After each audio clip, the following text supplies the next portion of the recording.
भगवान के चरणों का स्मरण करें और संक्षिप्त इस सूची का हम श्रवण करेंगे।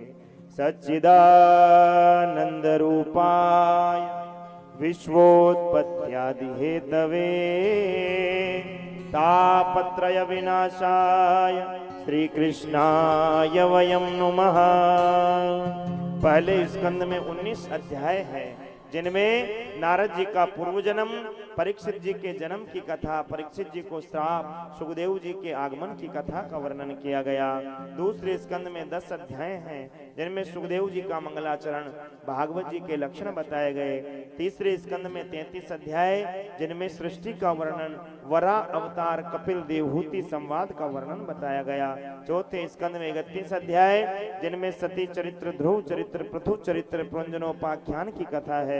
पांचवें स्कंद में 26 अध्याय, जिनमें प्रेव्रत चरित्र, जड़ भरत चरित्र, 28 नरकों का वर्णन है। छठे स्कंद में 19 अध्याय, जिनमें अजामिल चरित्र, गुरु हत्या का परिणाम और मरुद गणों की उत्पत्ति की कथा है। सातवें स्कंद में भगवान नरसिंह की लीला का वर्णन और प्रहलाद चरित्र। आठवें स्कंद में गजेंद्र मोक्ष की कथा और समुद्र मंथन, वामन चरित्र और मत्स्य अवतार की कथा। नौवें स्कंद में भगवान श्री राम की कथा और चंद्रवंश का संक्षिप्त वर्णन किया गया है। 10वें स्कंद में भगवान श्री कृष्ण की लीलाओं का विस्तार से निरूपण किया गया है। और 11वें स्कंद में 31 अध्याय हैं, जिनमें यदुवंश को श्राप, भगवान उद्धव संवाद, दत्तात्रेय चरित्र, यदुकुल संहार और भगवान का धाम गमन की कथा।